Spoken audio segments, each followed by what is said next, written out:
अस्सलामुअलैकुम and welcome to my YouTube channel. मेरा नाम डॉक्टर वाजिद अली है और मैं university of Bologna in Italy में जो पोस्ट डॉक रिसर्चर जो है काम करता हूँ। इटली में बैचलर और मास्टर के एडमिशन ओपन है। और लेकिन हर साल बहुत सारे स्टूडेंट्स को एडमिशन तो मिल जाता है, लेकिन वो जो है इटली नहीं पहुंच पाते हैं। क्योंकि असल चीज़ होती है एडमिशन लेके इटली पहुंच जाना। इटली में बैचलर और मास्टर का एडमिशन मिलना कोई बड़ी बात नहीं, बड़ी आसानी से मिल जाती है। लेकिन जो पोस्ट एडमिशन प्रोसेस है वो बहुत सारे स्टूडेंट्स को नहीं पता होता। कुछ को पता नहीं होता, कुछ उनको हल्का ले लेते हैं। खास तौर पर वो स्टूडेंट उसको बिल्कुल भी हल्का ना ले जिनको मेरिट स्कॉलरशिप नहीं मिलता। जिनको मेरिट स्कॉलरशिप मिल जाए तो उनके लिए जो है फिर प्रोसेस आसान हो जाते हैं, इन द सेंस कि उनका जो बैंक स्टेटमेंट होता है वो इतना मैटर नहीं करता, वो सिर्फ एक फॉर्मेलिटी रह जाती है। लेकिन जिनको मेरिट स्कॉलरशिप नहीं मिलता और जो रीजनल स्कॉलरशिप के ऊपर बेस करता है या सेल्फ फाइनेंस के ऊपर बेस करता है, उनके लिए वीज़ा लगना जो है ना काफ़ी मुश्किल होता है। उन्होंने चाहे अपनी चीज़ें जो है बड़ी एहतियात से जो है अरेंज करनी होती है।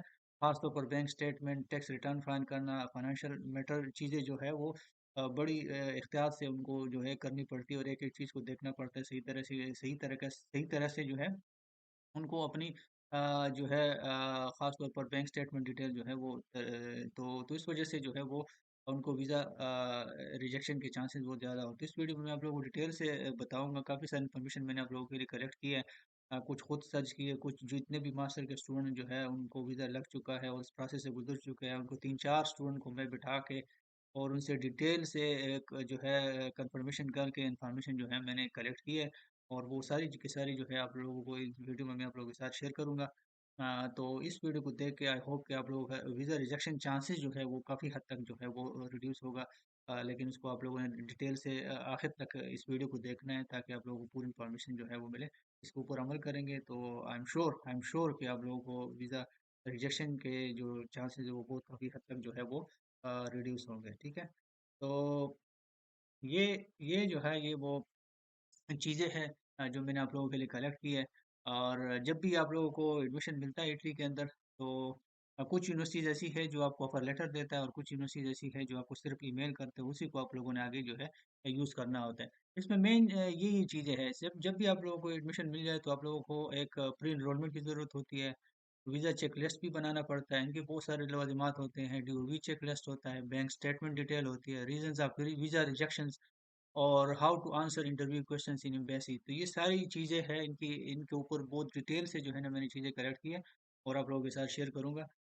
तो जब भी आप लोगों को एडमिशन मिलता है इटली के अंदर, मैंने जैसे बताया कि कुछ यूनिवर्सिटी ऑफर लेटर देती है और कुछ यूनिवर्सिटीज नहीं देती। ठीक है? तो जो checklist for free enrolment है उसमें आप लोगों का एक जो यूज़ होता है, जब भी आपको एडमिशन मिले तो आपको यूनिवर्सिटी के वेबसाइट पे ऊपर जो है आप लोगों को एनरोलमेंट करनी पड़ती है। ठीक है? अगर किसी को नहीं पता तो वो गूगल में लिखे यूनिवर्सिटली, तो वो वहाँ पे आप लोगों को प्री एनरोलमेंट करनी पड़ती है और उस प्री एनरोलमेंट के लिए आप लोगों को कुछ डॉक्यूमेंट्स की ज़रूरत होती है और उसमें सबसे इम्पोर्टेंट और ज़रूरी जो होता है वो आपका या तो ऑफर लेटर होता है जो यूनिवर्सिटीज आपको पीडीएफ फॉर्म में देती है जब भी आपको एडमिशन मिले। ठीक है? या अगर कोई यूनिवर्सिटी आपको जो है ऑफर लेटर नहीं देती तो वो जो आपको ईमेल ज़रूर करती है। ठीक है? तो अगर किसी यूनिवर्सिटी ने ऑफर लेटर नहीं दिए तो आप उनका ईमेल जो है उसको यूज़ कर सकते हैं प्री एनरोलमेंट में। तो ये प्री एनरोलमेंट का जो है वो चेक लिस्ट है जो आप यूनिवर्सिटी की वेबसाइट पे करते हैं। जब आपको एडमिशन मिले तो दूसरा प्रोसेस जो आपने करना होता है वो प्री एनरोलमेंट करना होता है और उसमें ये चीज़ें जो है डॉक्यूमेंट ज़रूरी होते हैं। जब आप प्री एनरोलमेंट करते हैं तो उसमें आप जितना भी आपने पढ़ा होता है, चाहे आपने एफएससी की है, अगर बैचलर के लिए अप्लाई कर रहे हैं, अगर मास्टर के लिए अप्लाई कर रहे हैं तो आपने जो बैचलर डिग्री की है उसकी डिटेल देनी पड़ती है और जिस प्रोग्राम के लिए आप जा रहे हैं उसकी भी डिटेल आप लोगों को जो है उस वेबसाइट के ऊपर देनी पड़ती है और आपका लेटर अपलोड करना पड़ता है। ठीक है? और जब जब भी आपका वो प्री एनरोलमेंट कंप्लीट हो जाए तो उस यूनिवर्सिटी की वेबसाइट पे उस फॉर्म में आप पास ऑप्शन होता है कि आपने उसको या तो इस्लामाबाद एम्बेसी फॉरवर्ड करना होता है और या जो है कराची कंसुलेट फॉरवर्ड करना होता है। तो जो भी स्टूडेंट गिलगित से है, पंजाब से है या केपी से है, ये वो स्टूडेंट जो है अपना जो प्री एनरोलमेंट है वो इस्लामाबाद एम्बेसी जो है वो फॉरवर्ड करते हैं और जो स्टूडेंट बलूचिस्तान से या सिंध से है तो वो कराची कंसुलेट जो है अपना प्री एनरोलमेंट फॉरवर्ड करते हैं। ठीक है? फिर जब ये आपका प्री एनरोलमेंट कंप्लीट हो जाए तो एंड पे उसका एक पीडीएफ बनता है। वो आप लोग डाउनलोड करें क्योंकि वही पीडीएफ जो है प्री एनरोलमेंट का जो है प्री एनरोलमेंट समरी इसको बोलते हैं। तो उसको आप लोगों ने डाउनलोड करना है और क्योंकि वो बाद में काफ़ी सारी चीज़ों में जो है उसमें यूज़ होनी है। तो दूसरा जो आप लोगों का आता है वीज़ा चेकलिस्ट होता है। वीज़ा चेकलिस्ट के अंदर बहुत सारी चीज़ें आप लोगों को चाहिए होती है और कुछ डॉक्यूमेंट जो है बहुत इंपॉर्टेंट होते हैं और बड़ी एहतियात से आप लोगों ने बनानी होती है, खासतौर वो स्टूडेंट जिनको मेरिट स्कॉलरशिप नहीं मिलता, ठीक है। और मुझे पता है मेरिट स्कॉलरशिप जो है 1% शायद स्टूडेंट को मिलता है, बाकी 99% या 98% स्टूडेंट जो है वो रीजनल स्कॉलरशिप के ऊपर बेस करते हैं। तो उन लोगों को जो है ना बड़ी एहतियात करनी पड़ती है, अदरवाइज उसको फिर वीज़ा जो है वो रिजेक्ट हो जाता है। तो वीज़ा चेकलिस्ट के जो डॉक्यूमेंट्स होते हैं, आपको पासपोर्ट चाहिए होती है, प्री एनरोलमेंट समरी जो अभी मैंने आप लोगों को बताया ऊपर जो यूनिवर्सिटी की वेबसाइट पे करते हैं, ऑफर लेटर या ईमेल कंफर्मिंग एडमिशन, ठीक है। इसके बारे में भी मैंने आप लोगों को बताया। हेल्थ इंश्योरेंस ये भी बड़ा आसान है, इसमें कोई बड़ी मुश्किल चीज़ नहीं है। ये इस्लामाबाद लाहौर कहीं से भी आप एक मैसेज के ऊपर एक फ़ोन कॉल के ऊपर आप लोगों को मिल जाता है, 8-10 हज़ार रुपये में मिल जाता है, ठीक है। डमी फ्लाइट और डमी होटल बुकिंग आपको चाहिए, बुकिंग डॉट कॉम से आप जो है ऐसे होटल और ऐसे ये बुकिंग डमी फ्लाइट ये सारी दोनों चीज़ें आप लोगों को मिल जाती है, बड़ी कोई मुश्किल चीज़ नहीं। इंग्लिश प्रोफिशिएंसी सर्टिफिकेट आपको चाहिए होता है, अगर किसी के पास स्टैंडर्ड इंग्लिश टेस्ट है जो आयल्स होता है, टफल होता है, इस तरह की, तो वेल एंड गुड, अच्छी बात है। अगर नहीं है तो फिर वो अपने इंस्टीट्यूट से जो है इंग्लिश प्रोफिशिएंसी सर्टिफिकेट ले लें। डीओवी चाहिए आप लोगों को। डीओवी के बारे में मैं पीछे जो है अभी थोड़ी देर में आप लोगों को डिटेल से बताता हूँ कि डीओवी क्या चीज़ है और ये आप लोगों ने कैसे और कहाँ से जो है वो लेनी है, ठीक है। FRC attested from Mopa, FRC जो है फैमिली रजिस्ट्रेशन सर्टिफिकेट जो होता है, पासपोर्ट साइज फोटो। आप लोगों को जो है वीज़ा चेकलिस्ट के साथ एक सबमिट करना होता है, लेकिन चूंकि आप लोगों को चाहिए होते हैं काफ़ी सारे बाद में भी, तो आप लोग कोशिश करें कि उसको ज़्यादा से ज़्यादा बनाए, कोई 15-20 बनाए और उसके ऊपर खर्चा भी कम आता है। स्टडी वीज़ा एप्लीकेशन फॉर्म ये एम्बेसी की वेबसाइट के ऊपर पड़ा होता है, आप लोगों ने उसको डाउनलोड करना है, उसको फिल करना है और उसको वीज़ा चेकलिस्ट में जो है ना लगाना है। बैंक स्टेटमेंट ये बड़ी डिटेल से इसके ऊपर मैं बात बात करने वाला हूँ। Account maintenance certificate from your bank branch, जहाँ भी आपका बैंक अकाउंट बना हुआ है जिस ब्रांच में, उधर जाए और उसको कहे कि मुझे बैंक अकाउंट मेंटेनेंस सर्टिफिकेट चाहिए, तो वो आप लोगों को जो है बना के दे देता है। ये भी इतनी मुश्किल चीज़ नहीं है। टैक्स रिटर्न ये जो है सबसे इंपॉर्टेंट चीज़ है। Tax return of last 2 years from FBR. तो ये जो है आप लोगों ने बड़ी एहतियात से टैक्स रिटर्न अपने फाइल करने हैं और आप कोशिश करें कि जो एक्सपीरियंस टैक्स लायर है उससे जो है अपने टैक्स रिटर्न फाइल करें, क्योंकि ये बहुत इंपॉर्टेंट है। और इसके ऊपर मैं अभी थोड़ी देर में बताने वाला हूँ कि आप लोगों का टैक्स रिटर्न्स और बैंक स्टेटमेंट के जो है उसमें डिस्क्रिपेंसीज नहीं होनी चाहिए कि आपका बैंक स्टेटमेंट कुछ और कह रहा है और आपका जो है टैक्स रिटर्न्स कुछ और कह रहे हैं, तो उसमें अगर डिस्क्रिपेंसीज हो तो ज़्यादातर स्टूडेंट का वीज़ा जो है इस बेस पे रिजेक्ट होता है कि इन दोनों में डिस्क्रिपेंसीज होती हैं। और या जो है वो एम्बेसी में वीज़ा इंटरव्यू के दौरान वो अपने डॉक्यूमेंट्स को डिफेंड नहीं कर पाते, उनको नहीं पता होता कि उसने क्या सबमिट किया है, उसका डॉक्यूमेंट कुछ और कह रहा है और उनसे जब वो वीज़ा ऑफिसर क्वेश्चन पूछते हैं तो वो कुछ और जवाब दे देता है, तो उसमें जब तजाद आता है, डिस्क्रिपेंसी आती है, तो उस बेस पे जो है फिर आपका वीज़ा जो है रिजेक्ट हो सकता है। तो आपने अपने टैक्स रिटर्न जो है बड़े एहतियात से खुद नहीं फाइल करने, अगर किसी को पता है बेहतर तरीके से तो वेल एंड गुड, अदरवाइज जो टैक्स लायर होता है वो 4-5 हज़ार रुपये में आप लोगों के लिए ये जो है फाइल कर देते हैं। तो अगर किसी को नहीं पता अच्छे से इसको मैनेज नहीं कर सकते, तो सजेशन यही है कि वो किसी अच्छे से टैक्स लायर से उसको टैक्स अपने टैक्स रिटर्न जो है फाइल करें। 3-4 हज़ार रुपये में भी लोग कर लेते हैं, मसला नहीं है, इतना इस पे पैसा नहीं आता, ठीक है। प्रूफ ऑफ इनकम सर्टिफिकेट, जो भी आपका इनकम सोर्सेज है उसका आपने प्रूफ देना है, प्रूफ के बगैर कुछ भी ना करें। अगर कोई किसी का वो पेरेंट्स जो है वो एम्प्लॉई है, सरकारी मुलाजिम है, तो सैलरी स्लिप लगाए। इनकम फ्रॉम बिजनेस, जहाँ से भी आपकी इनकम आ रही है तो आपने उनको जो है प्रूफ देना है। और एफिडेविट डिक्लेरेशन फाइनेंशियल सपोर्ट जो है, जो भी आपको फाइनेंशियल स्पॉन्सर है, तो उसकी एक एफिडेविट बनानी है कचहरी में जाके स्टाम्प पेपर के ऊपर जो है, वो आप लोगों ने करना है। बैंक स्टेटमेंट जो है should not be older than 3 days। जब मिसाल के तौर पर 3 दिन बाद आपका जो है अपॉइंटमेंट है एम्बेसी के अंदर, तो आपने 3 दिन पहले जो है अपना बैंक स्टेटमेंट जो है वो निकालना होता है, क्योंकि वो तो ऑनलाइन आप निकाल सकते हैं विद इन 5 मिनट्स के अंदर अंदर जो है आप स्टेटमेंट स्टेटमेंट को मेंटेन करना पिछले 3 महीनों या 6 महीनों के अंदर आपने मेंटेन करना होता है। लेकिन जब आपकी अपॉइंटमेंट है 3 दिन बाद मिसाल के तौर पर, तो आप 3 दिन पहले जो है उसको डाउनलोड करके अपने साथ ले जाएं, ठीक है। ये ऐसे ना करें कि 3 महीने पहले अपना जो है, तो कोशिश करें 3 दिन पहले अपना बैंक स्टेटमेंट जो है वो 3 दिन पहले जो है अपना वो डाउनलोड किया करें, ठीक है। डीओवी चेकलिस्ट है, डीओवी है क्या चीज़? डीओवी असल में उन्होंने यहाँ पे जो सिलेक्शन कमेटी होती है, सिलेक्शन बोर्ड होता है, उन्होंने देखना होता है कि आपका जो बैचलर डिग्री आपने की है वो इटली के बैचलर डिग्री के बराबर है कि नहीं है, ठीक है। उन्होंने इक्विवेलेंसी जो है वो चेक करनी होती है। तो इसके दो तरीके होते हैं, एक तो एम्बेसी के थ्रू आप इसको डीओवी जो है ले सकते हैं, या सीमा होता है इटली में एक ऑनलाइन आप वो अपने डॉक्यूमेंट सबमिट करके उसकी अपनी फीस होती है, मेरे ख्याल से 150 यूरो है। अ, अच्छी खासी उसकी फीस होती है। अगर आप एम्बेसी के थ्रू करेंगे तो वहाँ पे आपका खर्चा काफ़ी कम आ सकता है। 150 यूरो से तकरीबन 50 हजार रुपये बनते हैं। ऊपर नीचे, और अगर आप एम्बेसी के थ्रू करेंगे तो उसके ऊपर आपका 10-12 हजार रुपये खर्चा आ सकता है, तो बड़ी उसमें गैप है। लेकिन इसमें एक चीज़ है कि मेरे ख्याल से जो हम्म, कराची कंसुलेट है वो डीओवी जो है मेरे ख्याल से नहीं बनाती है, इसके ऊपर आप लोग कंफर्म करें। तो जो स्टूडेंट बलूचिस्तान और सिंध से अप्लाई कर रहे हैं कराची कंसुलेट में, तो उनको फिर जो है मेरे ख्याल से मजबूरन सीमा की तरफ जाना पड़ता है।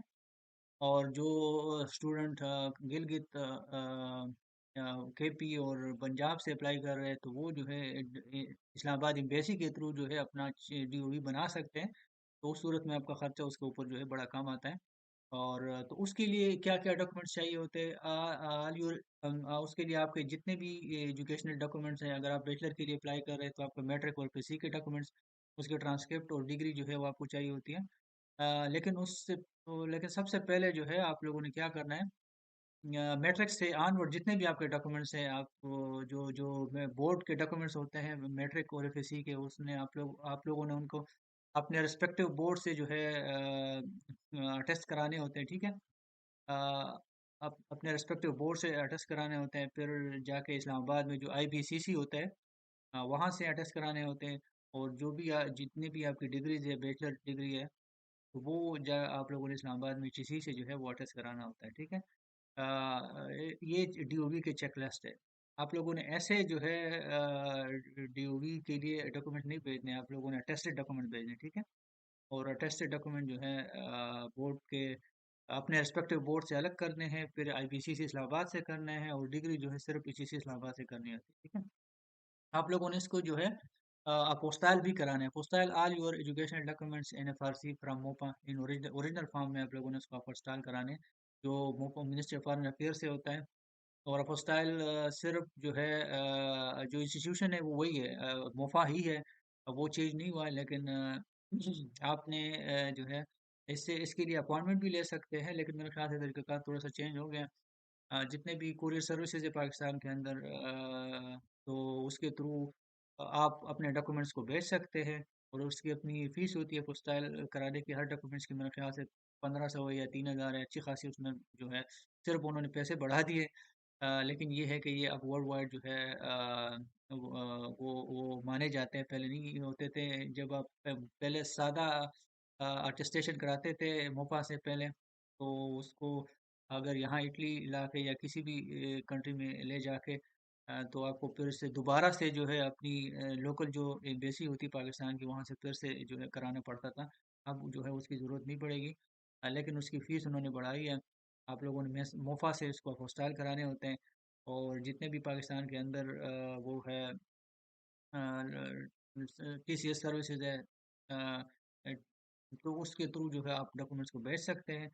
और वो जो है आप लोगों के लिए अटेस्ट करा के उसकी फ़ीस भी वहाँ से सबमिट करके, सॉरी पे करके, तो फिर जो है आप लोगों को वो मुफ़ा जो है अटेस्ट करा के आपको आपके एड्रेस पे वापस भेज देते हैं, ठीक है।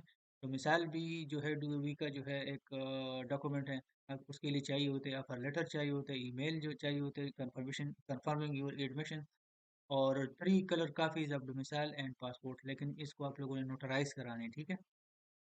3 कलर कापीज आपको चाहिए होती है डोमिसाइल की और पासपोर्ट की, लेकिन ये आप लोगों ने नोटराइज करानी है, ऐसे सादा नहीं भेजने, ठीक है। Translation to Italian of all your educational documents after apostille.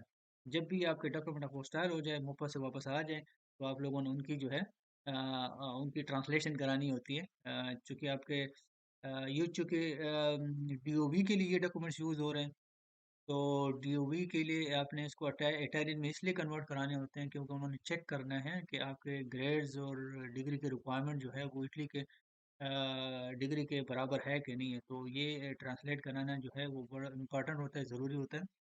और उसके बेस पे उन्होंने देखना है कि आपकी डिग्री जो है वो इटली के डिग्री के बराबर है कि नहीं। वो बराबर ही होता है, लेकिन एक अब क्या करें, रिक्वायरमेंट ये है, आप लोगों ने करनी ही होती है, ठीक है। इसके बाद आप लोगों ने 3 सेट्स ऑफ ऑल डॉक्यूमेंट्स बनाने होते हैं। फर्स्ट सेट में क्या क्या होने चाहिए आपके पास? All original documents plus offer letter और ईमेल कंफर्मिंग एडमिशन, ठीक है, प्लस डोमिसाइल वो ओरिजिनल फॉर्म में आपके पास होना चाहिए, ठीक है। ये थ्री सेट ऑफ डॉक्यूमेंट्स आपको चाहिए होते हैं।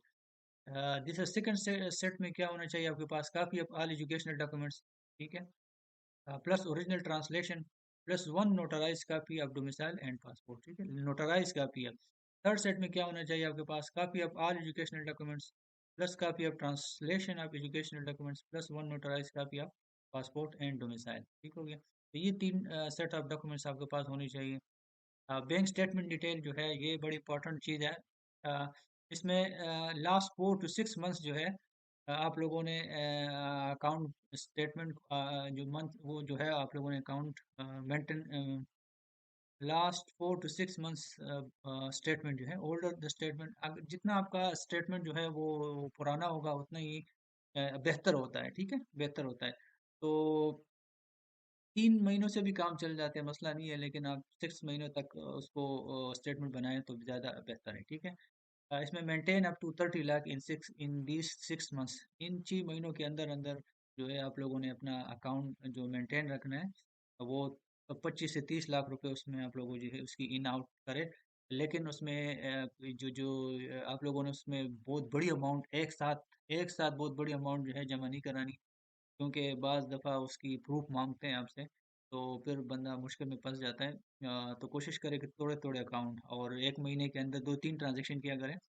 2 लाख जब रुपए जमा कर दिए, 1 लाख कर दिए, 4 लाख कर दिए, लेकिन ऐसे ना करें 10 लाख 15 लाख एक ही टाइम पे आपने अकाउंट के अंदर ठोस दिए, तो ऐसा ना करें, इससे बचे थोड़े थोड़े ताकि स्मूथली जो है आपका अकाउंट मेंटेनेंस हो जाए। टैक्स रिटर्न, अब वो चूंकि आपके टोटल एसेट्स होते हैं, तो जैसे पहले मैंने आप लोगों को बताया, कोशिश करें कि एक अच्छे से टैक्स लायर के थ्रू जो है उसको अपने टैक्स रिटर्न फाइल करें, क्योंकि फिर से बता रहा हूँ आप लोगों के डिस्क्रिपेंसी नहीं होनी चाहिए कि जो आपका वो लोगों का बैंक स्टेटमेंट बता रहे हैं और टैक्स रिटर्न्स में डिस्क्रिपेंसी नहीं होनी चाहिए। आपका बैंक स्टेटमेंट कुछ और बता रहे हैं, आपके टैक्स रिटर्न कुछ और बता रहे हैं। चूँकि उसको एक्सपर्ट उसको देख देख रहे होते हैं, तो अगर उनको कोई भी से भी कोई थोड़ी सी डिस्क्रिपेंसी नज़र आए कि आपकी इनकम कहाँ से आ रहा है, क्यों आ रहे हैं, और वो आपके बैंक स्टेटमेंट में जो है वो शो नहीं हो रहा है, या उसमें जो है कंपेटेबल नहीं है, तो फिर आपका वीज़ा जो है वो रिजेक्ट हो सकता है। प्रॉपर्टी जो है प्लस पॉइंट हो सकती है। You can use value of property as a support of your financial means. अगर आपकी प्रॉपर्टी है तो उसकी जो है उसकी वैल्यू जो है निकाल के, मार्केट वैल्यू निकाल के उसका सर्टिफिकेट भी जो है लगा सकते हैं, वो भी आपके केस को मजबूत बना सकता है, ठीक है। Estimate of property value certificate, लेकिन वो जो है अगर जब आपने सबमिट कराना हो तो फिर उसकी ट्रांसलेशन जो है इंग्लिश में कराए और उसको नोटराइज भी कराए, ठीक है। इंग्लिश में उसकी ट्रांसलेशन करें। अगर आपने उर्दू में उसकी बनाई है प्रॉपर्टी वैल्यू सर्टिफिकेट, तो उसको इंग्लिश में ट्रांसलेट करें और फिर उसको नोटराइज भी करें, ठीक है। The account of bank statement should be older at least 2 years. जिस अकाउंट का आप बैंक स्टेटमेंट बना रहे हैं तो वो जो है ऐसा नहीं है कि आपने अभी नया अकाउंट बनाया है 4 5 5 6 महीने पहले और उसी में जो है पैसे डाल रहे हैं और 25 30 लाख का जो है वो स्टेटमेंट बना रहे हैं। नहीं, आप लोगों का अकाउंट जो है वो कम से कम 2 साल पुराना होना चाहिए, ठीक है। जितना आपका अकाउंट पुराना होगा उतना ही जो है अच्छा होता है। क्योंकि आप जो कि एक अकाउंट मेंटेनेंस सर्टिफिकेट बनाते हैं ना अपनी ब्रांच से, तो उसमें लिखा होता है कि आपका अकाउंट जो है कब बना हुआ है। तो इस तरह की डिस्क्रिपेंसी भी नहीं होनी चाहिए। आपको अकाउंट जितना पुराना होता है उतना ही अच्छा होता है। आप ऐसा बिल्कुल भी ना करें कि आप वो अपनी वीज़ा के लिए जो है एक नया अकाउंट बनाएं और उसमें मेंटेनेंस करें, नहीं। कोशिश करें पुराने अकाउंट में पैसे डालें, कैसे भी अरेंज करें, जैसे भी आप, लेकिन जो है नए अकाउंट के ऊपर इन्हिसार और या वो ना करें। Visa rejection, reasons of visa rejection क्या क्या हो सकता है? कुछ ऑलरेडी मैं आप लोगों को बता चुका हूँ, फिर से बता रहा हूँ कि अनजस्टिफाइड डॉक्यूमेंट्स, डॉक्यूमेंट्स आप सबमिट करते हैं लेकिन आप उसको जस्टिफाई नहीं कर पाते, उसमें डिस्क्रिपेंसी होती है इनकम में और बैंक स्टेटमेंट है। और तो ये जो है बड़ा इम्पोर्टेंट जो है कि आप लोग कोशिश करें कि जस्टिफाइड डॉक्यूमेंट्स आपके पास हो, कि आपको पता हो कि आप लोगों ने क्या सबमिट किए। और अक्सर जो है वीज़ा ऑफिसर जो होता है वो इंटरव्यू के दौरान पूछते हैं और आपको पता नहीं होता कि आपने क्या डॉक्यूमेंट सबमिट किया है और वो कहाँ से है, उसकी प्रूफ है और कैसे आपने मतलब आप उसको डिफेंड करना आपको आता हो, ठीक है। ये are discrepancies in tax return and bank statements को ऊपर ऑलरेडी मैं जो है आप लोगों को बता चुका हूँ कि उसके दरमियान बैंक स्टेटमेंट आपका कुछ और कह रहा है, टैक्स रिटर्न कुछ और कह रहा है। अगर ऐसा कुछ है तो फिर आप लोगों के बहुत ज़्यादा चांसेस है वीज़ा रिजेक्शन के, ठीक है। और do not attach any documents with about which you do not have any proof. अगर आपके पास किसी डॉक्यूमेंट को प्रूफ नहीं है तो वैसे डॉक्यूमेंट बिल्कुल भी जो है आप सबमिट ना करें।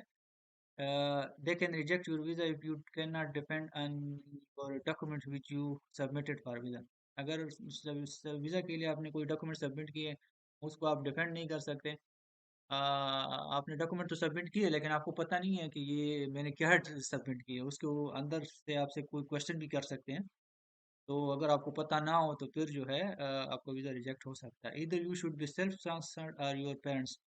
कुछ लोग जो है अपने भाई को स्पॉन्सर बनाता है तो ये भी सही नहीं है। इसके बेस पे स्ट्रेट फॉरवर्ड वीज़ा जो है वो रिजेक्ट करते हैं। मैंने एक वीडियो भी बनाई है एक मास्टर स्टूडेंट के साथ जो रिसेंटली पाकिस्तान से आया हुआ है, यूनिवर्सिटी ऑफ बलूचिया में उसका एडमिशन हुआ है। तो वो उस वीडियो में साफ साफ बताता है कि उसका वीज़ा एक दफ़ा रिजेक्ट हुआ था और वो इस बेस पे रिजेक्ट हुआ था क्योंकि उसने स्पॉन्सर जो है अपने भाई को बनाया था। उसका भाई जो है गवर्नमेंट एम्प्लॉय था, तो वो उसका वीज़ा जो है उस बेस पे रिजेक्ट हुआ था। तो फिर उसने क्या किया कि अगले साल फिर एडमिशन के लिए अप्लाई किया, दोबारा उसको एडमिशन मिला और फिर उसने क्या किया कि उसने उसके नाम पे कुछ प्रॉपर्टीज़ थी उसके हिस्से की, तो वो उसने सेल सर्टिफिकेट और वैल्यू उसकी मार्केट निकाल के उसको अपने अकाउंट में जमा करा के उस अपने आप को सेल्फ स्पॉन्सर कर दिया। तो फिर जो है उसको वीज़ा जो है वो लग गया। तो आप लोग कोशिश करें कि 3 बंदों से के अलावा किसी को स्पॉन्सर ना बने, या सेल्फ स्पॉन्सर बने या अपने वालिद साहब को या अपनी अम्मी को जो है सॉरी स्पॉन्सर बनाएं। इसके अलावा जो है वो आप किसी को स्पॉन्सर ना बनाएं, ठीक है। Insufficient proficiency of English language. देखिए इटली में जो है जो standard English test toughest IELTS वो रिक्वायर्ड तो नहीं है। लेकिन वो ये अज्यूम करते हैं, सपोज करते हैं कि आपको जो है इतनी इंग्लिश आती है कि आप वहाँ पे जाके कम्युनिकेट करें, क्योंकि आपका प्रोग्राम जो है आप जिस प्रोग्राम के लिए अप्लाई करते हैं वो इंग्लिश स्टार्ट प्रोग्राम होता है। तो जो है आपको इतनी इंग्लिश आनी चाहिए कि आप वो बेसिक के अंदर अगर आपका इंटरव्यू हो रहा है तो आप उसके साथ अच्छे से कम्युनिकेट करें और अपने आप को डिफेंड करें और अपने आप को जो है अच्छे से एक्सप्रेस करें। इंग्लिश प्रोफिशिएंसी सर्टिफिकेट के अगर आपने इंग्लिश प्रोफिशिएंसी सर्टिफिकेट जमा किया, बेशक आपने इंग्लिश स्टैंडर्ड इंग्लिश टेस्ट भी जमा किया हुआ है, सबमिट किया हुआ है जो आयल्स से, लेकिन अगर आप वहाँ पे अच्छी तरह से उसको कन्विंस नहीं कर पाते और आपको इतनी इंग्लिश नहीं आती कि उनको लगे कि ये जो है बंदा जाके कम्युनिकेट नहीं कर पाएगा और उसको इंग्लिश नहीं आती, तो उस बेस पे भी आपको वीज़ा जो है उसके बेस पे भी आपको वीज़ा जो है वो रिजेक्ट हो सकता है। तो जब भी आप इंटरव्यू के लिए जाएँ तो प्रिपेयर हो, अच्छे से प्रिपेयर होके जाएँ, अपने डॉक्यूमेंट्स को पढ़ें कि आपने क्या सबमिट किया है और अपने केस को सही तरह से पढ़ें और आपको उसका एक-एक चीज़ जो है पता होना चाहिए और फिर उस आप उनको आंसर भी इंग्लिश में अच्छे से इंग्लिश में आंसर भी कर सकते हो। अगर आप उसको अच्छे से इंग्लिश में आंसर नहीं कर पाते तब भी जो है आपका वीज़ा रिजेक्ट हो सकता है। इस बेस पे कि वो ये इस बंदे का तो प्रोग्राम इंग्लिश स्टार्ट प्रोग्राम है और वो वहाँ जाके क्या करेगा, इसको तो समझ ही नहीं आएगी तो इसको क्यों भेजे फिर, ठीक है। Do not attach any proof of regional scholarship document. Regional scholarship document जो कि यूनिवर्सिटी को सबमिट करना होता है, एक एक साथ आप उसको कह रहे, एक साइड पे आप उसको कह रहे कि भाई मेरे पास अच्छी अमाउंट है और मैं अपने आप को जो है सपोर्ट कर सकता हूँ, फाइनेंशियली मैं स्ट्रांग हूँ और अगर मुझे स्कॉलरशिप ना भी मिले तो मसला नहीं है, मैं वो अपने आप को जो है अपनी स्टडी को फाइनेंस कर सकता हूँ। दूसरी तरफ जो है आपको उनको कह रहे हैं कि मुझे रीजनल स्कॉलरशिप मिली है, तो रीजनल स्कॉलरशिप जो होती है वो नीड बेस्ड स्कॉलरशिप होती है, वो मेरिट बेस्ड स्कॉलरशिप नहीं होती। तो ये जो है बहुत बड़ी डिस्क्रिपेंसी है और बहुत बड़ी गलती है, अगर आप लोग कर रहे हैं तो उसको बिल्कुल भी ना करें। आपने किसी भी रीजनल स्कॉलरशिप के डॉक्यूमेंट्स को बिल्कुल भी जो है अटैच ना करें। अगर आपको मेरिट स्कॉलरशिप मिली है तो उसको ज़रूर आप लोग अटैच करें, वो आपकी सबसे बड़ी स्ट्रेंथ है। लेकिन अगर आपको मेरिट स्कॉलरशिप नहीं मिली तो रीजनल स्कॉलरशिप के डॉक्यूमेंट्स को बिल्कुल भी अटैच ना करें, अदरवाइज आपके स्ट्रेट फॉरवर्ड आपको वीज़ा जो है वो रिजेक्ट होगा। अच्छा, जो कुछ गर्ल्स जो है उसके लिए आपको ज़्यादातर को पता होगा कि जब आप पासपोर्ट बनाते हैं तो आपके जो ये पूरा चेहरा यहाँ से यहाँ तक ये नज़र आना चाहिए, ठीक है?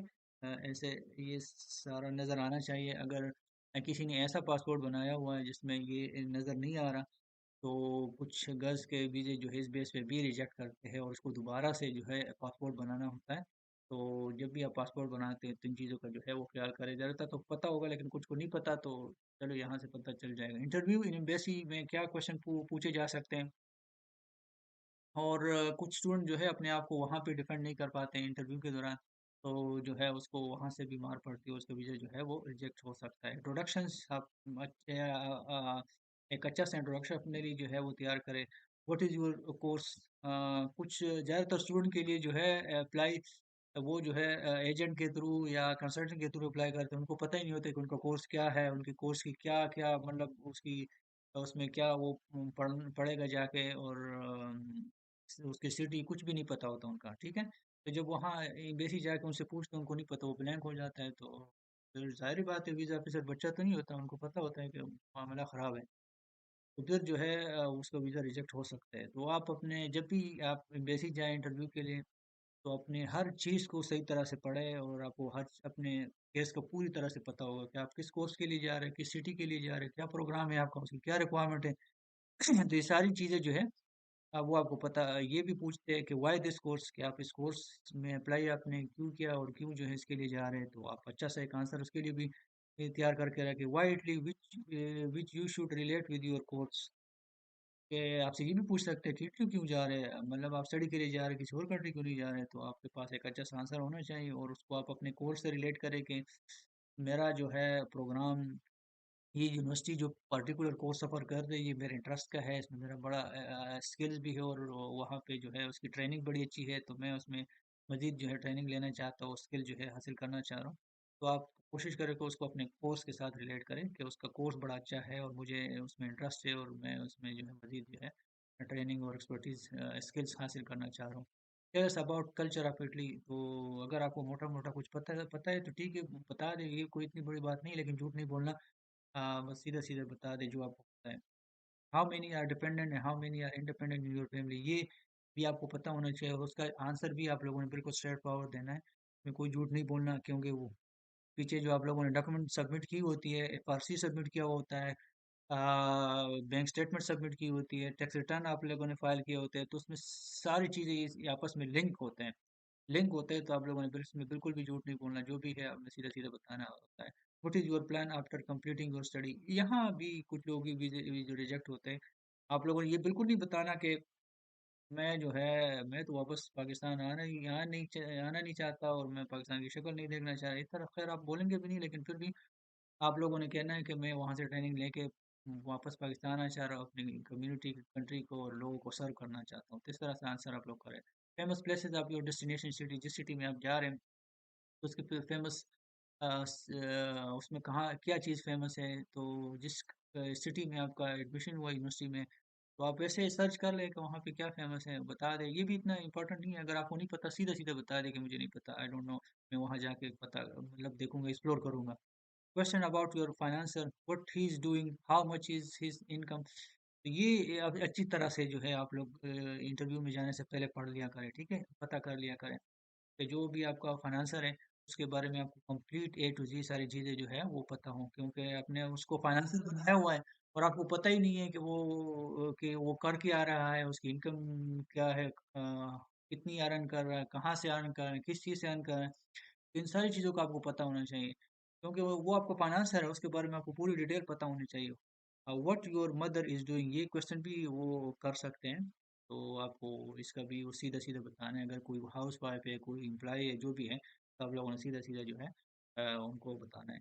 तो आई होप के ये इंफॉर्मेशन जो है आप लोगों को हेल्प आउट करेगा, आपके वीज़ा रिजेक्शन चांसेस को जो है काफ़ी हद तक उसको आई एम श्योर कि वो कम करेगा, अगर आप इसको ऊपर अमल करेंगे।